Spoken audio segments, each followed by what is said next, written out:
अरे इस्लाम में जहज का मुतालबा करना हराम है, हराम है, हराम है।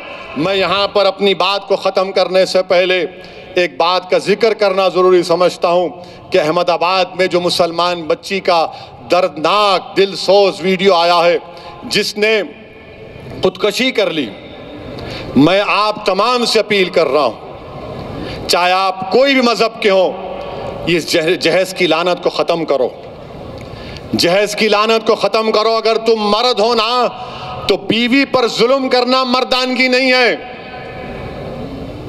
बीवी को मारना मर्दानगी नहीं है, बीवी से पैसों का मुतालबा करना मर्दानगी नहीं है। तुम मर्द कहलाने के भी लायक नहीं होगे अगर तुम ऐसी हरकत करोगे। वो मासूम बच्ची पर जुल्म किया गया, वो तंग आ गई, जहेज की लानत की, जहेज का मुतालबा उस आदमी के मारने और पीटने पर, और उसने इतना बड़ा इक़दाम कर लिया। शर्म आनी चाहिए उन घर वालों को जिन्होंने हमारी इस बेटी को मजबूर किया। मैं तो अल्लाह से दुआ करूंगी अल्लाह तुमको गारत करे, तुम लोगों को। हर बाप की तकलीफ तुम नहीं समझ सकते अगर कोई बाप खबर में जाता है। मैं कई ऐसे लोगों को जानता हूं जो जिंदगी की आखिरी सांसें लेते हैं और अपना हाथ पकड़कर धीमी सी आवाज में कहते हैं, असद साहब बच्ची की शादी है, इंतजाम करा दो, मरने से पहले कुछ हो जाए। क्या हो रहा है इन लोगों को? कितने औरतों को तुम मारोगे? कैसे तुम मर्द हो जो बच्चियों को मार रहे हो, उनकी जानें ले रहे हो? क्या तुम में इंसानियत मर चुकी है? और ऐसे कितने लोग हैं जो अपनी बीवियों पर जुल्म करते हैं, थप्पड़ मारते हैं, जहेज का मुतालबा करते हैं, हामिला बीवियों को ढकेलते हैं और बाहर निकलकर अपने आप को बड़ा फरिश्ता कहलाते हैं। अरे याद रखो, तुम दुनिया को धोखा दे सकते हो मगर अल्लाह को नहीं देख सकते। अल्लाह देख रहा है, अल्लाह समझ रहा है और अल्लाह जरूर मजलूम का साथ देगा, अल्लाह मजलूम का साथ देगा। मैं उन तमाम मुसलमानों से अपील कर रहा हूं, अल्लाह के रसूल सल्लल्लाहु अलैहि वसल्लम ने इरशाद फरमाया था कि तुम में सबसे बेहतरीन वो है जो अपने घर वालों से अच्छा है। बेहतरीन अखलाक उसके हैं जो अपनी बीवियों से अच्छा बर्ताव करेगा। याद रखो, अगर तुम अपनी बीवियों को मारोगे तो कल यही मार का तुमको हिसाब हशर के मैदान में देना पड़ेगा। जो मुसलमान हैं, बताओ मेरे को एक मिसाल दो कि हमारे नबी, हमारे रसूल जिनके नाम के खैरात का सदका हम खाते हैं, क्या उन्होंने कभी हमारी उम्मत की माओं को मारा? कि अल्लाह के रसूल सल्लल्लाहु अलैहि वसल्लम की मिसाल दो। तुम कहते हो कि मैं मोहम्मद सल्लल्लाहु अलैहि वसल्लम का उम्मती हूं, अरे शर्म से डूब मरो। तुम रसूल अल्लाह के उम्मती हो और अब बच्ची को मारते हो, उस बच्ची से जहेज का मुतालबा करते हो। तुम सुअर का गोश्त भी नहीं खा रहे बल्कि तुम हराम काम कर रहे हो। खत्म करो ये जहेज को। क्या लेके जाओगे खबर में?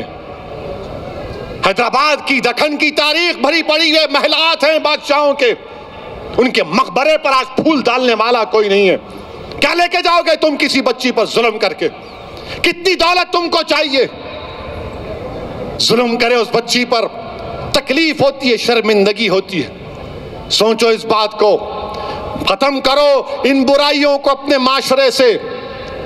बच्चियां, अल्लाह के रसूल सल्लल्लाहु अलैहि वसल्लम मुसलमानों के लिए कह रहा हूं बल्कि दुनिया को बता रहा हूं कि हमारे रसूल सल्लल्लाहु अलैहि वसल्लम जब अपने बेटी से मिलने जाते, शहजादी जन्नत से, या वो आती, अल्लाह के रसूल सल्लल्लाहु अलैहि वसल्लम अपनी साहबजादी के लिए खड़े हो जाते, बेटी के लिए खड़े हो जाते थे।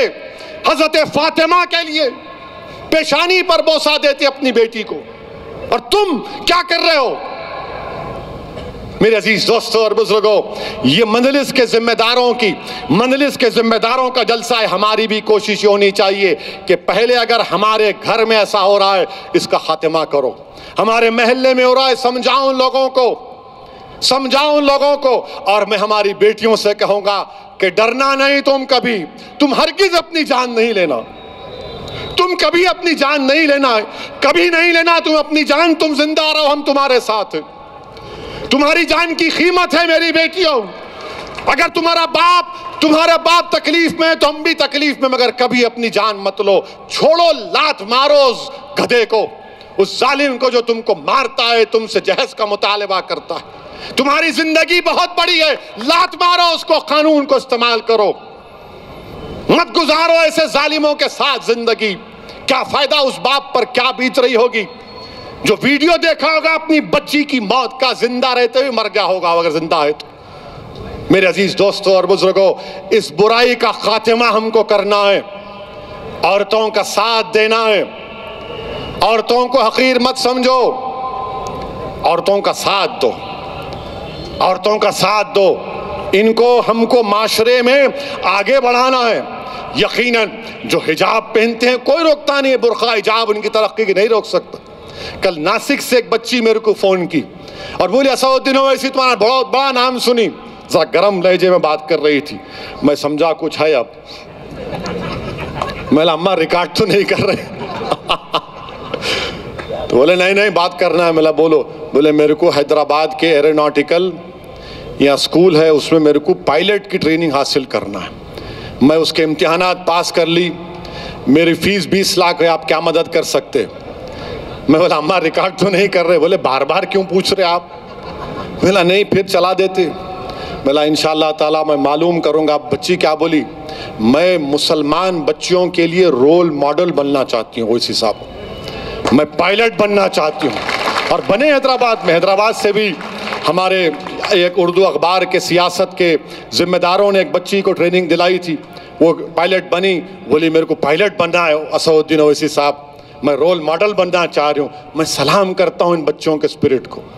अगर आपको अल्लाह ने बेटी दी तो बेटे से ज़्यादा उसको काबिल बनाओ, बेटे से ज़्यादा उसको इल्म दिलाओ।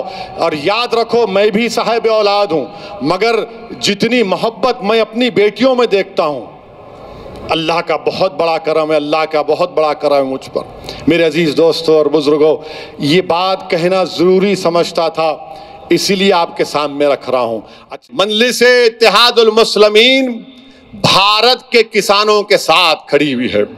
मजलिस-ए इत्तेहादुल मुस्लिमीन अपनी तरफ से उन तमाम 200 किसान जिनका इंतकाल हो गया, मजलिस इत्तेहादुल मुस्लिमीन उन मरने वाले किसान खानदानों के साथ खड़ी है। हम अल्लाह से दुआ करते हैं कि अल्लाह उन मरने वाले खानदान और परिवार को अल्लाह सब्र दे। हम इस बात का मुतालबा करते हैं नरेंद्र मोदी वजीर आजम से कि किसानों की बात को मान लिया जाए। ये 3 कानून को मोदी सरकार खत्म करे।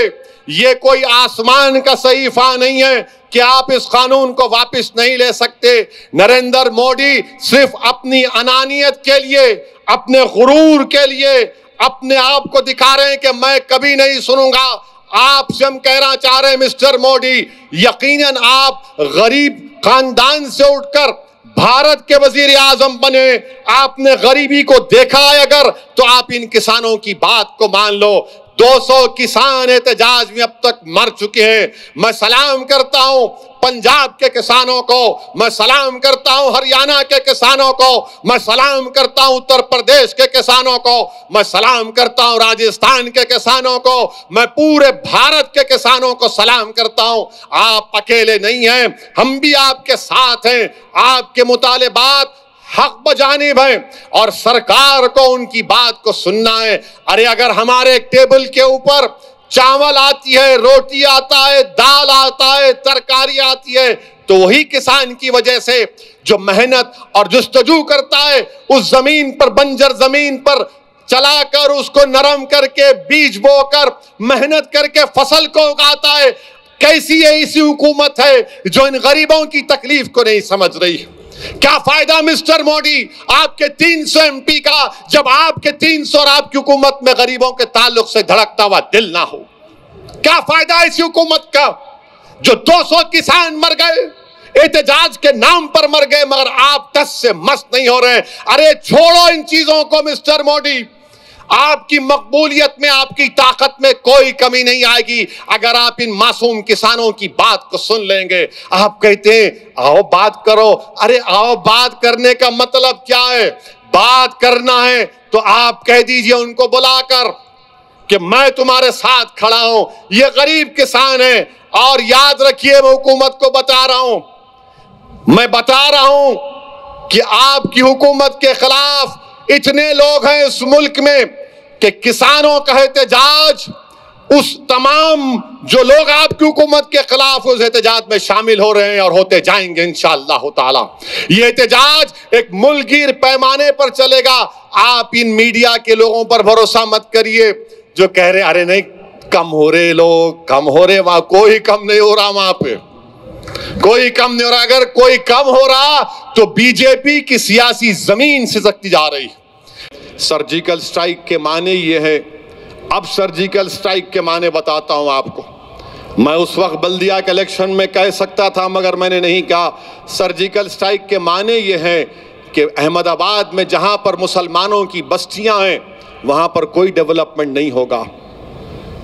सर्जिकल स्ट्राइक का मतलब यह है, अहमदाबाद की सर्जिकल स्ट्राइक बीजेपी ने किया, वहां पर पीने का पानी नहीं आता, गंदी नालियां मोरियां हैं, रोड नहीं है, कुछ नहीं है। यह सर्जिकल स्ट्राइक का मतलब है। सर्जिकल स्ट्राइक का मतलब यह है कि जुहापुरा में पूरे अहमदाबाद के दवाखानों का कचरा लाकर डाला जाता था एक वक्त में, इसका मतलब सर्जिकल स्ट्राइक है। सर्जिकल स्ट्राइक का मतलब यह है कि गोधरा में एक ट्रेन की पटरी है, पटरी के इस पार सबका साथ सबका विकास, और पटरी के उस पार क्योंकि मुसलमान रहता है वहां पर विनाश। मोडासा में भी यह हाल है। मेरे अजीज दोस्तों और बुजुर्गों, मुझे यकीन है कि इंशाअल्लाह ताला जनाब साबिर भाई साहब की क़यादत में ये जीतने वाले अराकीन बल्दिया जान तोड़ मेहनत करेंगे और जो उम्मीद अवाम हमसे वाबस्ता की है हम उसको पूरा करेंगे इंशाअल्लाह ताला।